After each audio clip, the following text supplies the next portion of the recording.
నమస్తే జిఎన్ఆర్ టీవీకి స్వాగతం. నేను శ్రీలత. బులెటిన్ల ముందుగా హెడ్లైన్స్ చూద్దాం.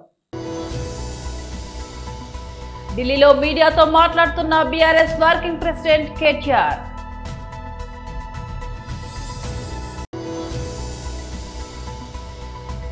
మీడియాతో మాట్లాడుతున్న ఎమ్మెల్యే శ్రీ ధనపాల సూర్యనారాయణ గుప్తా.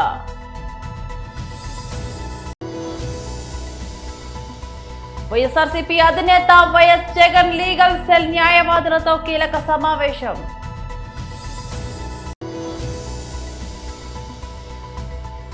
గిల్బుజాలపై టీమిండియా అద్భుతమన్న పాక్ మాజీ క్రికెటర్. ఢిల్లీలో మీడియాతో మాట్లాడుతున్న బీఆర్ఎస్ వర్కింగ్ ప్రెసిడెంట్ కేటీఆర్.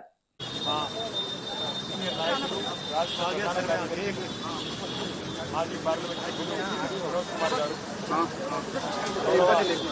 మాజీ పార్లమెంట్ సభ్యులు బాల్కా సుమన్ గారు, రాజ్యసభ సభ్యులు గౌరవనీయులు ఎంపీ గారు రవిచంద్ర గారు, పార్లమెంట్ మాజీ సభ్యురాలు సోదరి ఆలోక్ కవిత గారు, మేమందరం కూడా కలిసి మా పార్టీ తరఫున ఎలక్షన్ కమిషన్ ఆఫ్ ఇండియాకి పలు విషయాల్లో భారతదేశంలో ప్రస్తుతం ఎన్నికలు జరుగుతున్న పరిస్థితులు, ఎన్నికల్లో తీసుకొని రావాల్సిన సంస్కరణలు, అన్ని విషయాల్లో కూడా చాలా వివరంగా మా అభిప్రాయాలు వారితో పంచుకోవడం జరిగింది.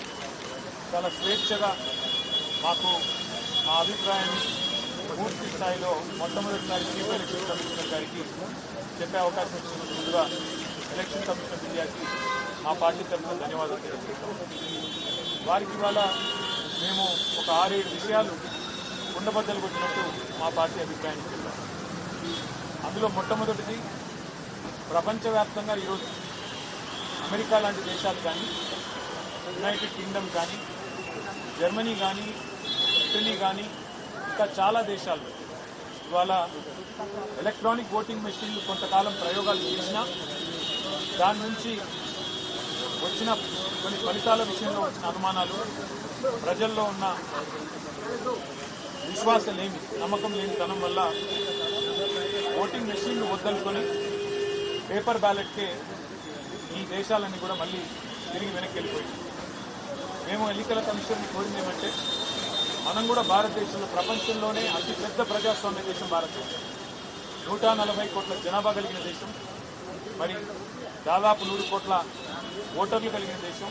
మరి ఇట్లాంటి దేశంలో ఏదో ఈ మెషిన్ల వల్ల ఏదో నష్టం జరుగుతున్నది, నేను వేసిన ఓటు నేను అనుకున్న వారికి పోవడం లేదు అనే అభిప్రాయం ఉంటే అది ప్రజాస్వామ్యానికి చేటు. కాబట్టి మరి ఎలక్ట్రానిక్ ఓటింగ్ మెషిన్లను పక్కన పెట్టి తిరిగి పేపర్ బ్యాలెట్నే తీసుకోవాలని చెప్పి ఇవాళ మేము మా పార్టీ తరఫున ఎలక్షన్ కమిషన్ని కోరాము. ఆ ప్రాసెస్ కూడా మళ్ళీ తిరిగి పేపర్ బ్యాలెట్ ప్రవేశపెట్టే ప్రాసెస్ కూడా బీహార్ ఎన్నికల నుంచే ప్రారంభించండి, నవంబర్లో జరగాల్సిన బీహార్ ఎన్నికల్లోనే తిరిగి పేపర్ బ్యాలెట్ ప్రవేశపెట్టండి, ఆ తర్వాత వచ్చే సాధారణ ఎన్నికల్లో కూడా ఖచ్చితంగా మళ్ళీ పేపర్ బ్యాలెట్తోనే నిర్వహించాలని కూడా మా పార్టీ తరఫున కుండబద్దలు కొట్టినట్టుగా మా అభిప్రాయం చెప్పారు. అట్లాగే ఎన్నికల్లో పార్టీలు ఇచ్చే హామీలు, ఎన్నికల్లో పార్టీలు ఇచ్చే అడ్డగోలు వాగ్దానాలు, ఈరోజు తెలంగాణనే ఎగ్జాంపుల్గా తీసుకుంటే కాంగ్రెస్ పార్టీ ప్రజలకు అరిచేతిలో వైకుంఠం చూపెట్టి 420 హామీలు ఇచ్చి ఇష్టం వచ్చినట్టుగా నోటికి ఎంత వస్తే అంత అడ్డగోలు మాటలు చెప్పి ఒక వేలం పాటలాగా, ఒక అర్రాసు పాటలాగా నోటికొచ్చిన వాగ్దానాలు చేసి ప్రజల్ని మోసం చేసి మభ్యపెట్టి ఓట్లు సంపాదించింది. నాకంటే 1.8% ఓట్లు ఎక్కువగా సాధించి ఇవాళ ప్రజల్ని 100 రోజుల్లోనే అన్ని వాగ్దానాలు అమలు చేస్తామని చెప్పి గ్యారంటీ కార్డులు ముద్రించి చివరికి స్టాంప్ పేపర్ల మీద అఫిడవిట్లు కూడా మరి ఇచ్చి ప్రజల్ని ఎట్లా వంచిందో, గుడిలో దేవుడి ముందు కూడా బాండ్ పేపర్లు పెట్టి ఎట్లా వంచినారో ప్రస్తుత ముఖ్యమంత్రి గారు, ఉప ముఖ్యమంత్రి గారు, ఇంకా ఇతర కాంగ్రెస్ పార్టీ నాయకులు, అది కూడా మేము సవివరంగా ఎక్స్ప్లెయిన్ చేయడం జరిగింది. మీడియాతో మాట్లాడుతున్న ఎమ్మెల్యే శ్రీ ధనపాల సూర్యనారాయణ గుప్తా. సోదరులారా, మీ అందరికి కూడా నమస్కారం. ఈరోజు ఈ ప్రెస్ కాన్ఫరెన్స్లో పెద్దలు గౌరవనీయులు శాసనసభ్యులు సూర్యనారాయణ గుప్తా గారు ఉన్నారు. వారితో పాటు నాగోళ్ళ లక్ష్మీనారాయణ అని నిజామాబాద్ జిల్లా ఉపాధ్యక్షులు, అదే రకంగా శ్రీకాంత్ గారు ఓబీసీ వైస్ ప్రెసిడెంట్ గారు, ప్రభాకర్ ఎక్స్ కార్పొరేటర్, నేను ప్రేమ్ సింగ్ రాఠోర్ ఎక్స్ ఎమ్మెల్యే. ఇప్పుడు ఎమ్మెల్యే గారు మీకు ఉద్దేశించి మాట్లాడతారు.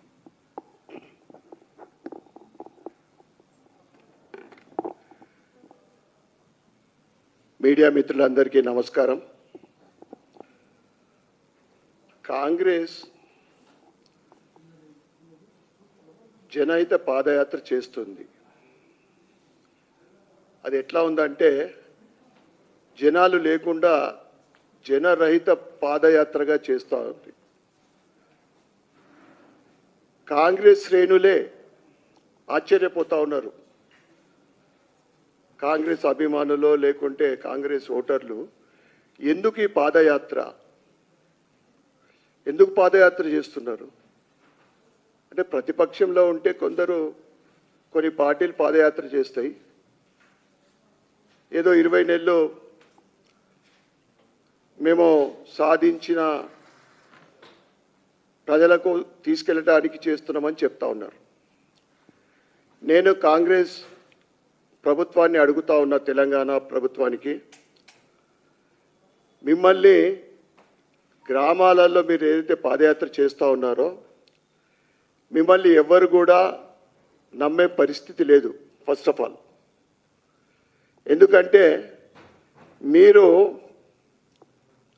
డబ్బులిచ్చి స్వయంగా రథం మీద నిల్చొని పిసిసి అధ్యక్షుడే చెప్పిండు. ఏం చెప్తున్నాడు? మైక్లో వినపడ్డది, అందరికీ, తెలంగాణ ప్రజలందరికీ వినపడ్డది. ఫలానా నియోజకవర్గాల కోసం మేము పైసలు ఇచ్చినాం, తీసుకోండి అని. అంటే డబ్బులు ఇచ్చి జనాలను సమీకరించి ఏదైతే మీరు 6 గ్యారంటీలు, 5 డిక్లరేషన్లు, 420 హామీలు ఇచ్చి గద్దెనెక్కి అవి ఏవి అమలు పరచకుండా డైవర్షన్ చేస్తూ ఉన్నారు పబ్లిక్ని. నేను అడుగుతా ఉన్నా, సన్నం బియ్యం మేము ఇస్తున్నామని చెప్పిండ్రు. ఎక్కడ పోతే అదే సన్న బియ్యం గురించి మాట్లాడుతూ ఉన్నారు. సన్న బియ్యం మీరు ఏదైతే 6 కిలోలు ఇస్తూ ఉన్నారో దాంట్లో 5 కిలోలు కేంద్ర ప్రభుత్వమే ఇస్తూ ఉంది. ఇక ఇప్పుడు హాట్ టాపిక్ ఏంటిదంటే, ఇవన్నీ కూడా రాబోయే స్థానిక ఎన్నికల్ని దృష్టి పెట్టుకొని డ్రామా చేస్తూ ఉన్నారు వీళ్ళు. ముఖ్యంగా ఇందిరమ్మ ఇండ్ల విషయం, అత్యధిక శాతం దాంట్లో కేంద్ర ప్రభుత్వందే. ఇక్కడ ఆ టాపిక్ మాట్లాడరు. ఇక మీరు ఇస్తున్న గ్యారంటీలు ఏం అమలు చేసిందని, మీరు మహిళలకు ఇస్తున్న ప్రతి మహిళకు 2500 ఇచ్చిండ్రా? వైఎస్ఆర్సీపీ అధినేత వైఎస్ జగన్ లీగల్ సెల్ న్యాయవాదులతో కీలక సమావేశం. మీరు పోషిస్తూ ఉన్న పాత్ర ఏమిటో నేను వేరే చెప్పాల్సిన అవసరం లేదు. నిజంగా ఈరోజు పార్టీకి అన్ని రకాలుగా ఒక పెద్దన్న పాత్ర ఎవరైనా పోషిస్తూ ఉన్నారు అంటే అది న్యాయవాదులే అని చెప్పాలి. అడగకపోతే అమ్మైనా అన్నం పెట్టదన్నట్టుగా, కోరకపోతే దేవుడైనా కూడా వరం ఇవ్వడం అన్నట్టుగా, పిటిషన్ వేయకపోతే, న్యాయస్థానంలో మీరు నిలబడకపోతే న్యాయం కూడా దక్కే పరిస్థితి కూడా ఉండదు. కలియుగం అన్నది ఏమిటి అన్నది ఈ చంద్రబాబు నాయుడు గారి పరిపాలన చూస్తే ఈ 14 నెలల్లో ఓహో ఇదేనా కలియుగము అని చెప్పి అనిపించే పరిస్థితి ఎవరికైనా కూడా అనిపిస్తుంది. ఎందుకనంటే న్యాయం లేదు, ధర్మం లేదు. తమకు గిట్టని వాళ్ళు ఎవరైనా ఉంటే, తమకు నచ్చని వాళ్ళు ఎవరైనా ఉంటే, తమకు వ్యతిరేకంగా స్వరం వినిపించే వాళ్ళు ఎవరైనా ఉంటే తట్టుకునే పరిస్థితి లేదు, జీర్ణించుకునే పరిస్థితి లేదు. ఎలాగైనా తీసుకొని పోయి వాళ్ళని జైల్లో వేయాలి, ఎలాగైనా తీసుకొని పోయి వాళ్ళని చిత్రహింసలు పెట్టాలి, ఎలాగైనా కూడా వాళ్ళ పరువును తీయాలి అనే ఒక నీచమైన సంస్కృతి ఈరోజు మనం చూస్తూ ఉన్నాం. ఒక మనిషిని జైల్లో పెట్టడము అని అంటే తన పరువును, తన ప్రతిష్టలతో ఆడుకోవడం. అవన్నీ తెలిసి కూడా ఏ తప్పు చేయకపోయినా కూడా బురద వేసి తప్పు చేశాడు అని చెప్పి దానికోసం దొంగ సాక్ష్యాలను క్రియేట్ చేసి కేవలం వీళ్ళు పెట్టే ప్రలోభాలు, వీళ్ళు పెట్టే భయం తప్ప వేరే బేసి లేదు, వేరే సాక్ష్యము లేదు. ఇలాంటి పరిస్థితుల మధ్య న్యాయం జరగడానికి కోసం బాధితుల తరపున గట్టిగా నిలబడి వాళ్ళ స్వరం వినిపించే కార్యక్రమం ఎక్కడైనా చేయాల్సిన పరిస్థితి ఏదైనా ఉంది అని అంటే అది ఇంకా మన భుజస్కంధాల మీద ఇంకా బాధ్యత ఎక్కువైంది. కానీ ఏదైనా కూడా న్యాయం, ధర్మం అనేది వాళ్ళ తరపున ఎవరైనా వాళ్ళ తరపున గట్టిగా నిలబడి వాళ్ళకు న్యాయం చేసే పరిస్థితి రావాలి అని అంటే అది మళ్ళీ మీ భుజస్కంధాల మీదనే ఉంది. కాబట్టి మీరు పోషించే పాత్ర చాలా ఇంపార్టెంట్ పాత్ర. మరీ ముఖ్యంగా కష్టకాలంలో ప్రతిపక్షంలో ఉన్నప్పుడు వైఎస్ఆర్ పార్టీకి నిజంగా పెద్దన్నగా మీరు చేస్తూ ఉన్న పాత్ర ఎప్పటికీ కూడా పార్టీ మర్చిపోదని సందర్భంగా తెలియజేస్తాను. ఎవరికి కూడా ఊహించని విధంగా కూడా ఇంతకుముందు గతంలో ఎప్పుడు జరగని విధంగా కూడా తాజాగా ఇంగ్లాండ్ లో ముగిసిన టెస్ట్ సిరీస్ లో భారత జట్టుకు కెప్టెన్ గా వ్యవహరించిన యువ సంచలనం శుభ్మన్ గిల్ అసాధారణ ప్రదర్శనతో అందరినీ అబ్బురపరిచారు. బ్యాటర్ గా, నాయకుడిగా అద్వితీయ ప్రతిభ కనబరిచిన గిల్ పై పాకిస్తాన్ మాజీ క్రికెటర్ డానిష్ కనేరియా ప్రశంసల వర్షం కురిపించారు. గిల్ ప్రదర్శన నమ్మశక్యంగా లేదని, అతను జట్టును పూర్తిగా తన భుజాలపై మోసాడని కనేరియా కొనియాడారు. 5 మ్యాచ్ ఈ హోరాహోరీ సిరీస్ లో కెప్టెన్ గిల్ పరుగుల వరద పారించాడు. ఏకంగా 75.4 సగటున మొత్తం 754 పరుగులు సాధించి రికార్డుకెక్కిన విషయం తెలిసిందే. ముఖ్యంగా ఎడ్జస్టన్ వేదికగా జరిగిన టెస్ట్ లో జంట సెంచరీలతో చారిత్రక ఇన్నింగ్స్ ను ఆడారు. ఈ ఒక్క మ్యాచ్ లోనే అతను 430 పరుగులు చేయడం విశేషం. ఒకే టెస్ట్ లో ఒక బ్యాటర్ చేసిన అత్యధిక పరుగుల జాబితాలో ఇది 2వ స్థానం. 1990లో గ్రాహం గూచ్ చేసిన 456 పరుగుల తర్వాత ఇదే అత్యధికం. గిల్ అద్భుత బ్యాటింగ్ తో పాటు అతని నాయకత్వ పటిమ కూడా సిరీస్ కు కీలకంగా నిలిచింది. కఠినమైన ఇంగ్లాండ్ పరిస్థితుల్లో ప్రశాంతంగా, అదే సమయంలో దృఢంగా జట్టును నడిపించాడు. ఆల్రౌండర్ రవీంద్ర జడేజాతో కలిసి కీలక భాగస్వామ్యాలు నెలకొల్పి జట్టుకు భారీ స్కోర్లు అందించాడు.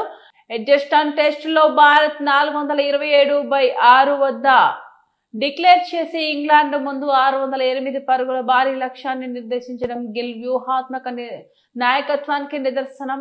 చివరకు 2-2తో సమంగా ముగిసిన ఈ సిరీస్ తో భారత టెస్ట్ క్రికెట్ లో కొత్త శకం ఆరంభమైందని విశ్లేషకులు భావిస్తున్నారు. శుభ్మన్ గిల్ శకం గొప్ప ప్రతిభ, పట్టుదలతో ప్రారంభమైందని బీసీసీఐ సైతం వ్యాఖ్యానించింది. ఈ ప్రదర్శనతో గిల్ భారత క్రికెట్ లో తర్వాతి తరం నాయకుడిగా తన స్థానాన్ని సుస్థిరం చేసుకున్నాడు. బీఆర్ఎస్ హయాంలో కఠిన కాళేశ్వరం ప్రాజెక్టు వారి పాలనలోనే కాళేశ్వరం మారిందని ఎస్సీ, ఎస్టీ, మైనార్టీ సంక్షేమ శాఖ మంత్రి అడ్లూరి లక్ష్మణ్ కుమార్ విమర్శించారు. పెద్దపల్లి జిల్లా గోదావరి కనిలో ఆయన మీడియాతో మాట్లాడారు. కేసీఆర్ ఏకపక్ష నియంత నిర్ణయాలతో కాళేశ్వరం ప్రాజెక్టు రీడిజైనింగ్ జరిగిందని మంత్రి ఆరోపించారు. నిపుణుల సలహాలను పక్కన పెట్టి మేడిగడ్డ, అన్నారం బ్యారేజీలు నిర్మించారన్నారు. కాళేశ్వరం ప్రాజెక్టుతో గోదావరి పరివాహక ప్రాంతాలను ఎడారిగా మార్చి నీటిని మెదక్, హైదరాబాద్ కు తరలించారన్నారు. ప్రజలను తప్పుదోవ పట్టించేందుకే చలో కన్నెపల్లి కార్యక్రమం చేపట్టారు. వాస్తవాలను తెలంగాణ ప్రజలు గమనిస్తున్నారన్నారు. కాళేశ్వరం కహానీలో బీఆర్ఎస్ అగ్ర నాయకత్వం తప్పులను కప్పిపుచ్చుకునేందుకే కాంగ్రెస్ పై చౌకవరం విమర్శలు చేస్తున్నారని ఆగ్రహం వ్యక్తం చేశారు.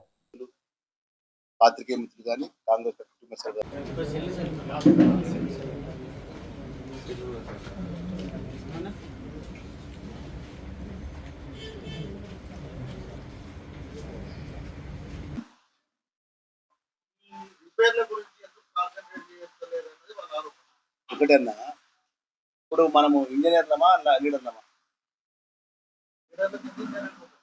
ఏం తెలుసు? అక్కడ ఉన్న మంత్రి మా గౌరవ మా నాయకుడు శ్రీధర్ బాబు గారికి ఏం తెలుసు అని చెప్పి మాట్లాడుతున్నటువంటి నాయకులు ఒక్కసారి ఆత్మ పరిశీలన చేసుకోవాలి. మీరు అధికారంలో ఉన్నారు. తెలంగాణ రాష్ట్రానికి సంబంధించిన గొప్ప ప్రాజెక్టు కేసీఆర్ కళ అని కాళేశ్వరం ప్రాజెక్ట్ ఏదైతే ఉన్నదో కుప్ప కూలిపోయిన రోజు మీరే కదా అధికారంలో ఉన్నారు. ఆ కుప్ప కూలిపోయినాక భారతదేశంలో అత్యంత నిపుణుల కమిటీ ఏదైతే డ్యామ్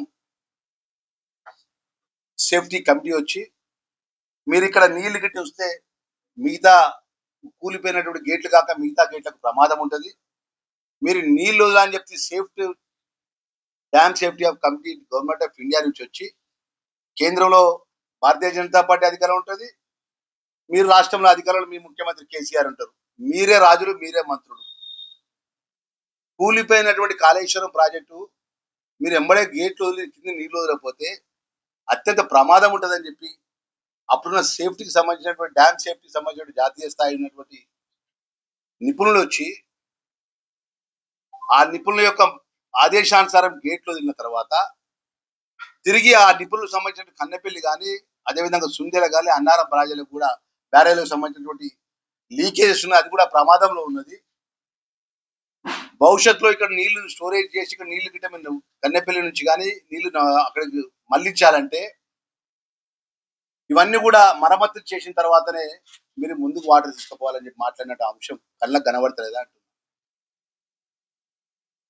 స్పీకర్ ఆన్ చేసి 10 సంవత్సరాలు రాజ్యం వెళ్ళినోళ్ళు తెలంగాణ మన ప్రాంతానికి ఉత్తర తెలంగాణకు సంబంధించిన కరీంనగర్ కానీ ఆదిలాబాద్ ప్రాంతానికి ఒక నీళ్ళ చుక్కటి చేయకుండా గోదావరి పరివార ప్రాంతానికి సంబంధించిన శాసనసభ్యులుగా టీఆర్ఎస్ పార్టీ పార్టీ వాళ్ళందరినీ కూడా ప్రజలు తిరస్కరించి ఓడగొట్టిన తర్వాత తిరిగి పార్లమెంట్ ఎన్నికలు వస్తే వాళ్ళ పార్టీకి డిపాజిట్ గల్లంతాయి. అంటే ఒక్కొక్క నియోజకవర్గం లోపల వాళ్ళు 3వ స్థానం పోయింది వాళ్ళ పార్టీ నాయకత్వం కూడా, ఇది ధర్నా కూర్చున్న నాయకత్వం అంతా కూడా.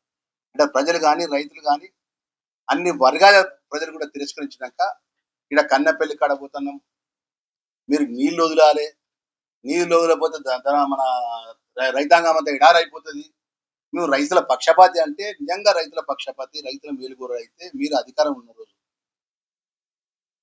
ఇదిగో మేము రైతులకు మా కరీంనగర్ జిల్లా ఆదిలాబాద్ జిల్లాకు సంబంధించినటువంటి ఈ 2 నియోజకవర్గ సంబంధించిన శాసనసభ్యులము ఇక్కడ ఎంపీగా పనిచేసినాం, మంత్రిగా పనిచేసినాము. ఇగో ఆదిలాబాద్ జిల్లాకు ఈ ఆయకట్టుకు నీళ్ళు ఇస్తాము, ఇగో ఈ ఆయకట్టుకు నీళ్ళు ఇచ్చినాము, లేకపోతే కరీంనగర్ జిల్లాకు ఈ ఆయకట్టుకు నీళ్ళు ఇచ్చినాము. ఇప్పుడు కన్నెపల్లి గురించి మీరు గేట్లు ఓపెన్ చేస్తే ఇక్కడ నీళ్ళు ఆదుకుంటామని చెప్పి మాట్లాడి ఉత్తమ్ కుమార్ రెడ్డి సత్య హరిశ్చంద్రుడిలా మాట్లాడుతున్నాడు. ప్రాణహిత చేవెల ప్రాజెక్టు 11,000 కోట్లు ఖర్చు పెట్టినాం, 32% పని చేస్తామని చెప్పాడు. కానీ 2014 రాష్ట్రం ఏర్పడే నాటికి ప్రాణహిత చేవెల ప్రాజెక్టులో పెట్టిన ఖర్చు 3,700 కోట్లు మాత్రమే. చేసిన పనులు 10% లోపే. ఉమ్మడి రాష్ట్రంలో ఢిల్లీలో మహారాష్ట్రలో కాంగ్రెస్ ప్రభుత్వం ఉన్న ఆనాటి కేబినెట్ లో ఉత్తమ్ మంత్రిగా ఉన్న తమ్మిడి హట్టికి అనుమతులు తీసుకురాలేదు. సత్య హరిశ్చంద్రుడే దిగచ్చిండా, అబ్బా ఉత్తమ్ కుమార్ రెడ్డి ఇంత నిజాయితీగా మాట్లాడిండా అని మాట్లాడతాడు. ఆస్కార్ అవార్డు ఇవ్వచ్చు ఆయనకు. వాస్తవానికి చెప్పాలంటే 2014 రాష్ట్రం ఏర్పడే నాటికి ప్రాణహిత చేవెళ్లలో పెట్టిన ఖర్చు కేవలం 3,700 కోట్లు మాత్రమే. మీరు చేసిన పనులు కేవలం 3,700 కోట్లు మాత్రమే, నాట్ ఈవెన్ 10%. కానీ ఆయన ఏం చెప్పిండి నిన్న 11,000 కోట్ల రూపాయల పనులు చేసినాం, 32% పని చేసినాం. అబద్ధాలకు కూడా హద్దు పద్దు ఉండాలి. నువ్వు అసలు గుండెకాయ లాంటి తమ్మిడి హట్టికి ఢిల్లీలో మహారాష్ట్రలో ఆంధ్రప్రదేశ్లో కాంగ్రెస్ ప్రభుత్వం ఉన్నా, ఆనాటి క్యాబినెట్లో నువ్వు మంత్రిగా ఉన్నా కనీసం అనుమతి కూడా తేలేదు. నా సిడబ్ల్యూసి అనుమతి తేలేదు, నా మహారాష్ట్రతో ఒప్పందం చేయలేదు. ఇంకా సిగ్గు లేకుండా 32% పనులు చేసినాం. కమిషన్లు దొబ్బిండ్రు మీరు ఆ రోజు. మొబిలైజేషన్ అడ్వాన్స్ పేరు మీద, సర్వే అండ్ మొబిలైజేషన్ అడ్వాన్స్ పేరు మీద 2,300 కోట్ల రూపాయలు జేబులు నింపుకున్నారు, కమిషన్లు దొబ్బిండ్రు, ప్రజలకు అన్యాయం చేసిండ్రు. 4 ఏళ్ల ప్రాజెక్టు పూర్తి చేస్తామన్నారు. 7 ఏళ్ళు అధికారంలో ఉంటే తట్టెడు మట్టి కూడా తమ్మిడి హట్టి దగ్గర తవ్వకుండా ఈ రాష్ట్రానికి అన్యాయం చేసింది కాంగ్రెస్ పార్టీ. ఇంకా మీరు ఈరోజు మాట్లాడుతూ ఉన్నారు. బులెటిన్ ముగించే ముందు మరోసారి హెడ్లైన్స్ చూద్దాం. ఢిల్లీలో మీడియాతో మాట్లాడుతున్న BRS working president KTR.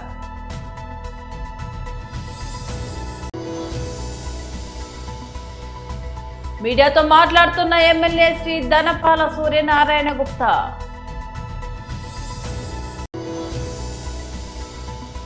YSRCP అధినేత వైఎస్ జగన్ లీగల్ సెల్ న్యాయవాదులతో కీలక సమావేశం.